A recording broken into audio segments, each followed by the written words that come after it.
The man has stolen from more hardworking Americans. You were against Trump in 2016, though. You were against Trump in 2016. Right, but he was unethical then, and he's still unethical. And in 20, right? That's right, but that's the whole point.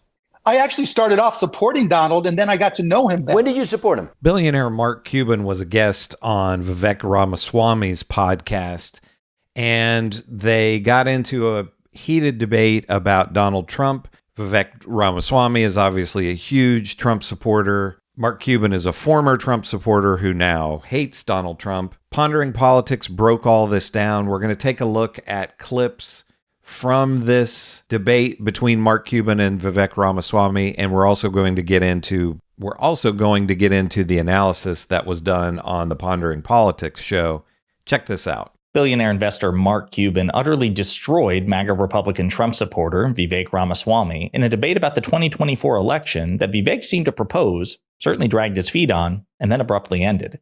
Vivek Ramaswamy is a MAGA Republican Trump supporter. He technically ran against Trump in the 2023 Republican primary, but he went out of his way to avoid attacking Trump and criticizing Trump in any meaningful way, and quickly dropped out to endorse and support Trump. He's also a tech bro, multimillionaire debate bro, and he loves to have conversations and spar with people. So let's get into this conversation here. Mark Cuban is a billionaire investor. He has been an outspoken critic of Donald Trump, and he recently sat down for an interview with Vivek on Vivek's channel. And even though the conversation was supposed to be about politics, it basically didn't happen until the last 10 or 15 minutes of the hour and 10 minute long conversation. So we're going to play some of these clips and unpack it together. And there was no leadership. You have a few minutes. You want to change the channel? We didn't actually even get to politics, but we got to do at least a little bit. All right. Sure. Yeah. At least. Okay, so there you go. Just set it up, okay, that they talked about a bunch of other things, business, DEI initiatives, things like that. And then Vivek was like, okay, well, let's, for the last 10 minutes or so, let's talk about the 2024 election and politics in general. So with that in mind, we'll get into more of the meat of the conversation. That's fine. No, I understand. So now you get a candidate, and here's the thing that most people don't realize, who's actually not an ideologue, certainly on historical Republican terms at all. Not an ideologue at all in any sense, actually, who on abortion is against a federal ban on abortion, is a little bit more pragmatic, you could say, is in certain other issues. On gun control is softer than some Second Amendment advocates, even myself in many cases, would advocate for. You have a foreign policy that is against fighting pointless foreign wars or intervention, a Republican who's publicly against that old Iraq war. And yet now the criticism of that candidate is that, he's not principled enough, right? So from the Democrats. Well, yeah, but let's talk about that. No. You're mixing the principle that people are talking about. It's ethics. The man told Mike Pence not to certify the election. The man called the Secretary of State, or was it governor? I forget, and asked for 11,072 votes. The man has stolen from more hardworking Americans. You were against Trump in 2016, though. You were against Trump in 2016. Right, but he was unethical then, and he's still unethical. And in 20, right? That's right, but that's the whole point. I actually started off supporting Donald, and then I got to know him better. When did you support him? 2015. I was like, he's great. He's he's not a typical Stepford candidate. I thought that was a positive. I would think that's a positive, right? A business guy who's pretty practical. But then I got to know not him. Ideological. A big part of that is I didn't think he had a chance, and so I just wanted to kind of screw things up in traditional politics that I'm not a fan of. Okay, but the bigger supportive. Okay, that's kind of funny. Right. But the bigger point is Trump University. Trump Soho stole $4 million from a friend of mine that had sued to get it back. Mike Pence, 40 out of 44 people. Just take a look at the 40. So fascinating exchange right there. Number one, let's just get a couple of things out of the way. Vivek Ramaswamy is a smart guy, and he's a very good debater. But sometimes it doesn't matter how good of a debater you are, how smart you are. Sometimes the facts are just so inconvenient, it doesn't really lend itself well to a winning position. Like flat Earth, right? You can be the best debater in the world, but the best debater in the world arguing in favor of flat Earth just has a seriously uphill battle. It's kind of the same thing here for Vivek Ramaswamy, trying to make the case that Donald Trump is a principled and ethical actor. in American politics, which is why, I don't know if you noticed, he didn't even address anything that Mark said. He's like, well, you didn't support Trump from the beginning, as if that in any way undermines or refutes the points that Mark Cuban is making. It doesn't matter. Even if Mark Cuban entered this entire conversation saying, yeah, from day one, since he marched down that escalator, I hated Donald Trump, it doesn't change the fact that Donald Trump is unethical and unprincipled. As a matter of fact, he could just cite that. Yeah, I'm well aware of Donald Trump. I was well aware of his public comments prior to running for president, his, litigious history, the accusations and lawsuits against him. I just knew he was an unprincipled, unethical actor. So I had ample reason to dislike him from the very beginning. But Mark Cuban's like, actually, no, I went in kind of agnostic on Trump and then supporting Trump initially. And then quickly, once I learned more about who Donald Trump was, then I turned against him. But it's true. The things that Mark Cuban just talked about, you referenced it there in the end, 40 out of 44. What he's talking about is 40 out of 44 of Donald Trump's cabinet and senior staff when Trump was president are not endorsing him. That's staggering. Even if it was half that number, even if it was 22 out of 44, that's staggering that a guy is eligible to be president again. He's running for president right now. And the people who knew him best politically, who worked with him in the Trump administration much more closely than Vivek Ramaswamy, who had no relationship with Trump at the time and wasn't a member of the Trump administration, they know better. They're the experts. And they're saying, hey, Vivek, hey, Mark, I know Trump better than you.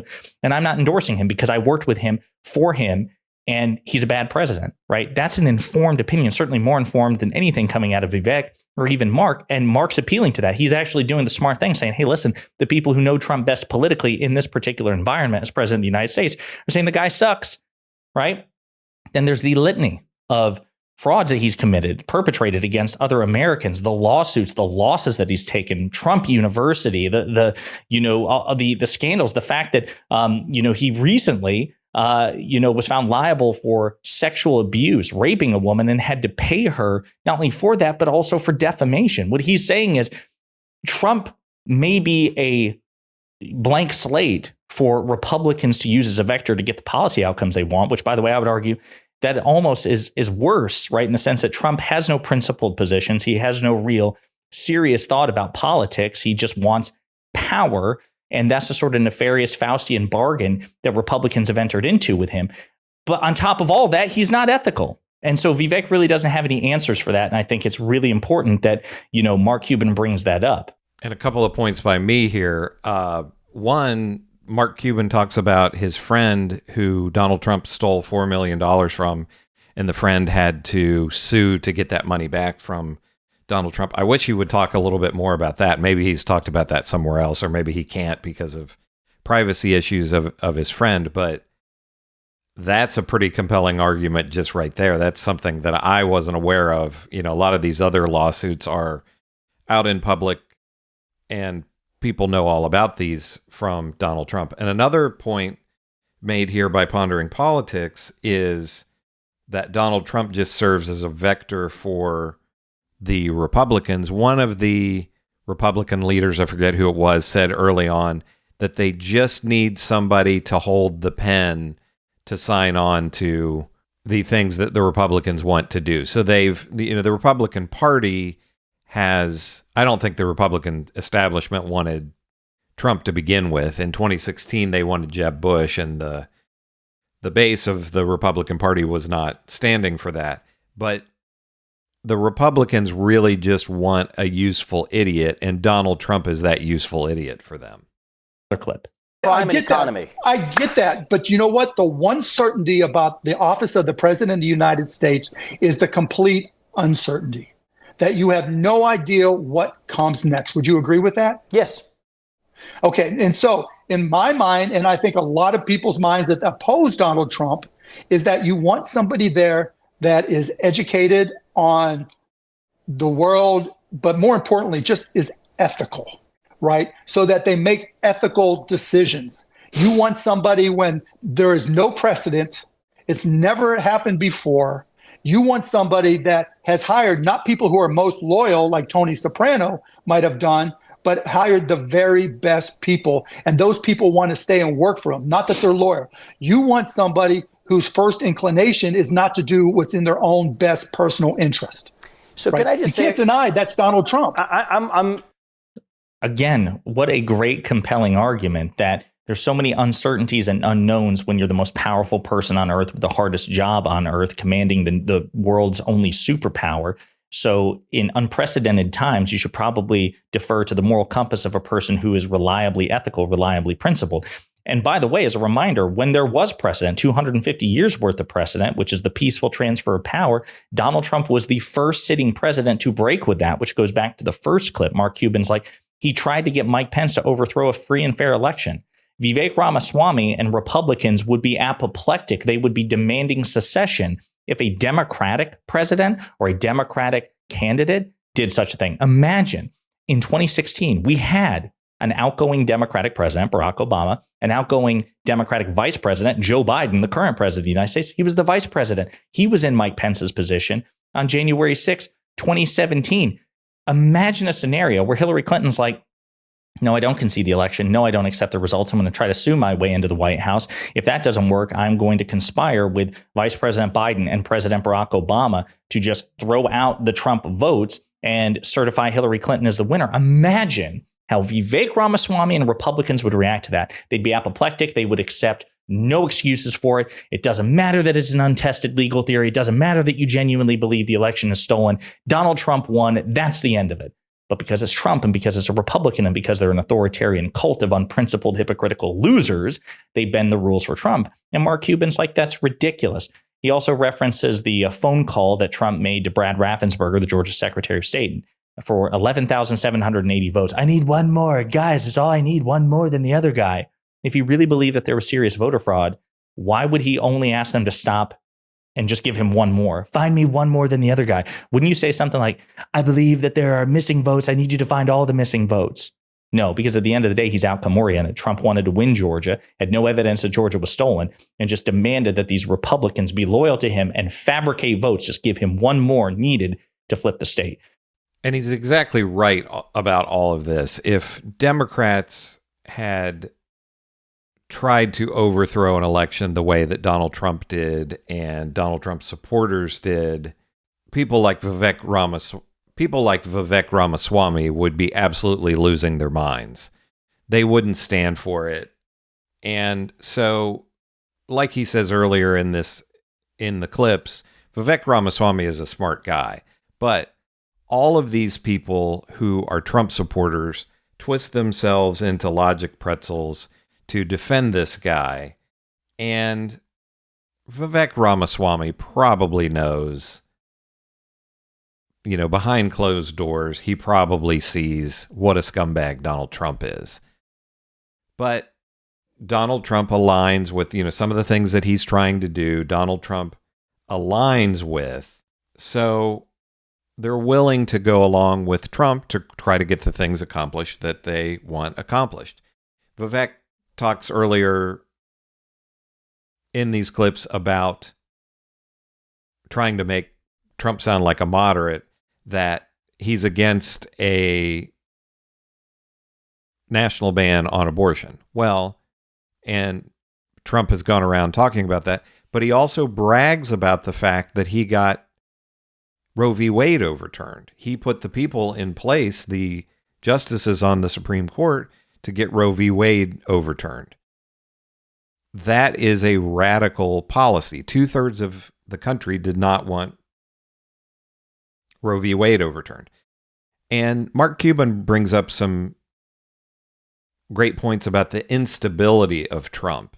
The people that like Trump look at him as this disruptive figure, and that can be a positive. Some of the things that Trump said in 2016, and he backed off on a lot of this, about the war in Iraq being a disaster. He was right about that. And that's something that really the Republican Party and the Democratic Party weren't talking about outside of a handful of people on either side. So that's a positive thing that Donald Trump said. But there are other ways in which you have no idea what Trump is going to do. And that doesn't work for running a country. Vivek is a tech bro and they love to disrupt everything. And that can work in business, but you don't want a disruptive force like Donald Trump in the White House running the country and being the most powerful leader in the world. And Mark Cuban talks about hiring the best people. Well, that's something that Donald Trump has always bragged about. But look at the turnover that he had in his administration. He continually had people leaving, or he was firing the people. And then on the way out the door, Trump would be talking about how terrible and what idiots they were and all that kind of stuff. And that's one of the things that it's always been funny to me that Trump supporters can't see. This guy says that he hires the best people, then he hires the people, then he fires them or they leave, and he talks about what losers they are. Well, if they were losers and terrible and all of this, why did Donald Trump hire them? It's funny that has never really stuck as a negative on Donald Trump, that he hires all these people, then they get fired. If they were losers, why did he hire them to begin with? But Mark Cuban does a really great job here in fighting back on these things that Vivek Ramaswamy is trying to say. Donald Trump has no ethics. Mark Cuban is absolutely right about that. And Vivek Ramaswamy can twist himself into whatever knots to try to make it sound like Donald Trump is an ethical person, and it just doesn't work. But what do you think? Who won this debate here? Do you think that Mark Cuban was correct with what he was saying? Do you agree with the points here from Pondering Politics? Or do you think Vivek Ramaswamy was right? Are his points valid that he's making about Donald Trump? Make sure to give me a like and subscribe. That helps me to grow the channel and bring out more content like this. I'd love to see your comments as well. Let me know what you think about Vivek Ramaswamy, Mark Cuban, Pondering Politics, any of these figures. This is Pondering This is Progressive Perspective. I'll see you in the next video.